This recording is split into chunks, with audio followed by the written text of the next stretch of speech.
सभी लोग ध्यान से सुनो। अगर तुम सब में से कोई भी कारपेंटर, कुक या वेपन्समिथ है तो भीड़ से अलग होकर राइट में आ जाओ। आइजल नए आए लोगों को इंस्ट्रक्शंस दे रही होती है।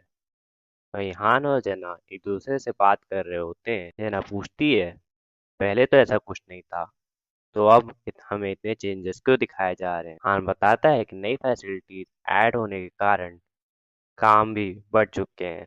बैटल के अलावा भी अब बहुत सारे काम होते हैं। अब लॉबी में काफी सारे चेंजेस आने वाले हैं। पार्टी फॉर्म होती है जिसमें नए आए लोगों में से 4 लोग ऐड किए गए होते हैं।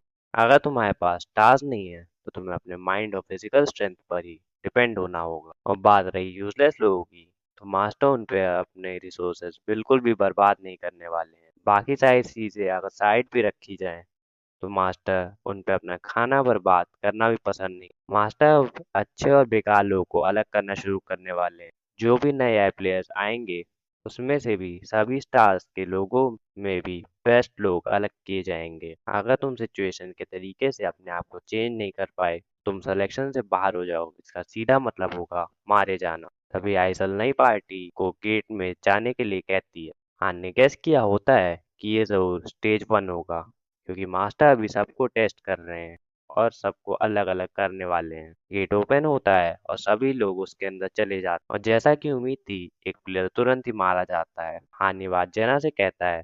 इस पर जेना कहती है, तुम्हें उन्हें थोड़ा और अच्छी तरह से एक्सप्लेन करना चाहिए था। हान जवाब देता है कि जो लोग पहले स्टेज पर मारे जाएं उन्हें एक्सप्लेन करने का भी कोई फायदा नहीं। थोड़ी देर बाद हान बताता है दूसरा प्लेयर भी मार गया है, बट 2 लोग सरवाइव कर गए हैं और स्टेज क्लियर हो चुका है।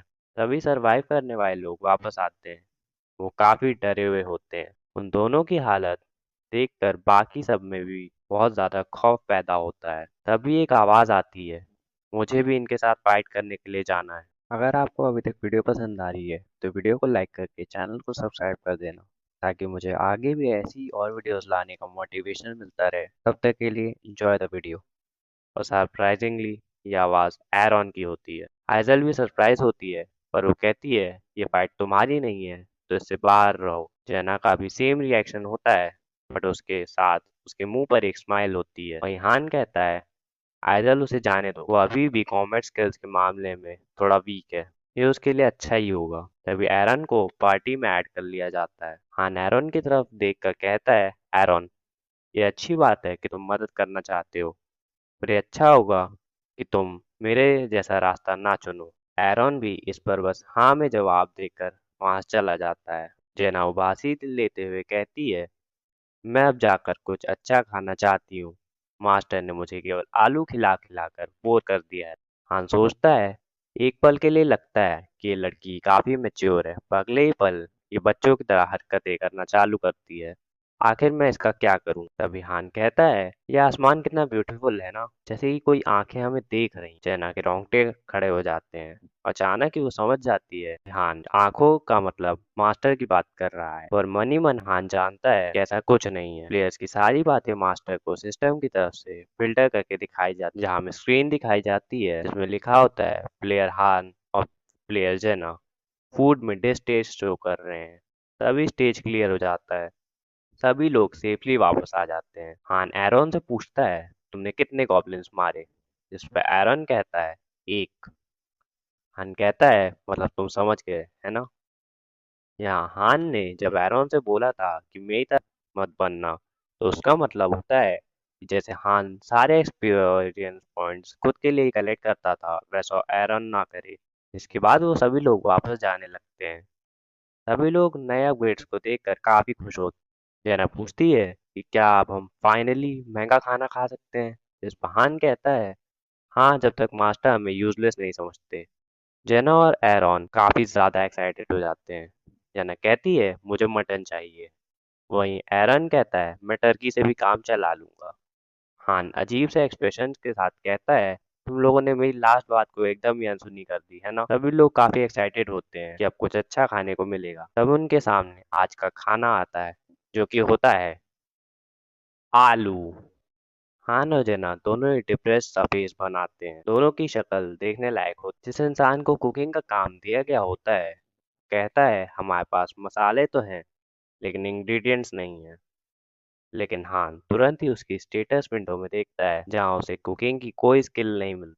उस आदमी को भी अंदाजा लग गया होता है कि उसकी चोरी पकड़ी गई। हान गुस्से में सोचता है इसके पास कोई भी कुकिंग स्किल नहीं है, क्या यहाँ कोई ऐसा प्लेयर नहीं है जिसके पास कुकिंग स्किल हो। तभी हान की नजर एक लड़की पर पड़ती है जो काफी सुंदर होती है। हान कहता है तुम क्लोई हो ना, आज से कुकिंग का काम तुम्हारा होगा। हाँ तुरंत ही क्लोई को उस कुक का काम सौंप देता है जिसका नाम डॉल्फ होता है। डॉल्फ कहता है रुको मैं कुछ और बना देता हूँ। हान कहता है तुम्हें ऐसा कोई झूठ नहीं बोलना था जिसमें तुम पकड़े जाओ।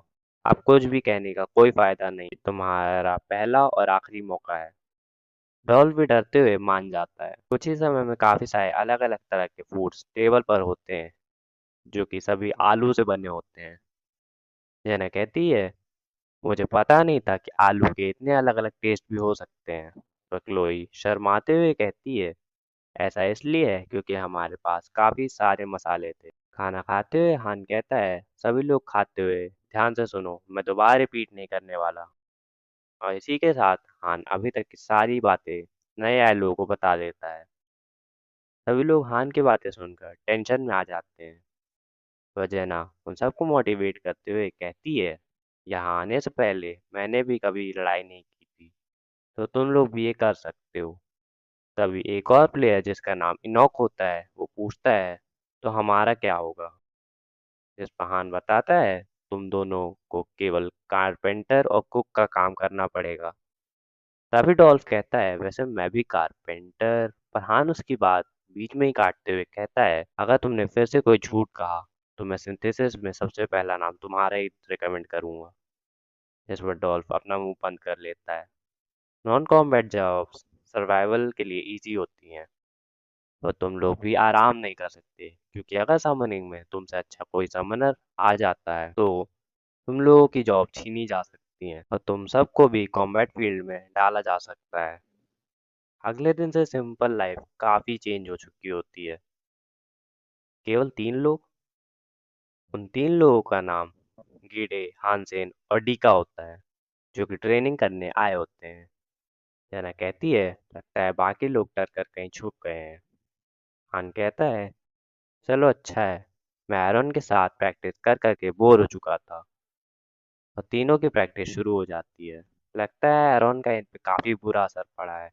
ये सभी लोग मुझे ब्रदर हान के नाम से बुलाते हैं। इनमें और मुझे 7-8 स्टैट्स का डिफरेंस है जो कि एक बच्चे और एक अडल्ट में होता है।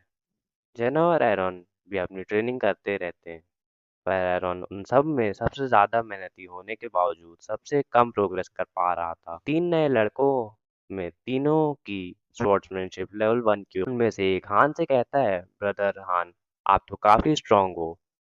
हान कहता है क्योंकि मैं तुमसे ज्यादा लेवल में हूँ इडियट। दूसरा लड़का पूछता है लेवल ये क्या होता है। हान बोलता है तुम्हें आगे सब पता चल जाएगा। कुछ दिनों बाद फिर से 10 समन्स हुए। इस बार मेरे बिना कुछ किए एरन और बाकी 3 लड़कों ने सब संभाल लिया। इस बार केवल एक आदमी थिनिंग प्रोसेस में मारा गया। जेना खुश होते हुए कहती है नए आए लोग ऐड हो रहे हैं। हान कहता है अब लोग केवल बढ़ते ही रहेंगे। पर मास्टर आखिर 5th स्टेज पर क्यों नहीं जा रहे हैं, हमें तो 4th स्टेज पार किए हुए काफी समय हो चुका है ना। जैना सवाल करते हुए हान कहता है क्योंकि 5th लेवल अब तक के सारे लेवल से काफी ज्यादा हार्ड होगा। हमें बताया जाता है कि इस गेम के हर 5वें लेवल पर डिफिकल्टी बहुत ज्यादा बढ़ जाती है। इसे हम एक बॉस स्टेज समझ सकते हैं। उसके पहले के सारे स्टेजेस केवल 5वें स्टेजेस का आइडिया देते हैं। यहाँ तक मैं भी नहीं जानता कि मैं सरवाइव कर पाऊंगा। इतने टेस्ट के बाद भी कितने लोग सरवाइव कर पाएंगे और डिफिकल्टी कितनी ज़्यादा होगी। मुझे इन सब सवालों में किसी के भी जवाब नहीं पता, पर मैं ये सब जेना को भी नहीं बता सकता। और इतना कहते ही ये एपिसोड ख़त्म हो जाता है। वीडियो पसंद आई हो तो वीडियो को लाइक करना, चैनल को सब्सक्राइब करना, इसे अपने दोस्तों में शेयर करना। इसका नेक्स्ट पार्ट जल्दी ही आने वाला है। तब तक के लिए थैंक्स फॉर वॉचिंग।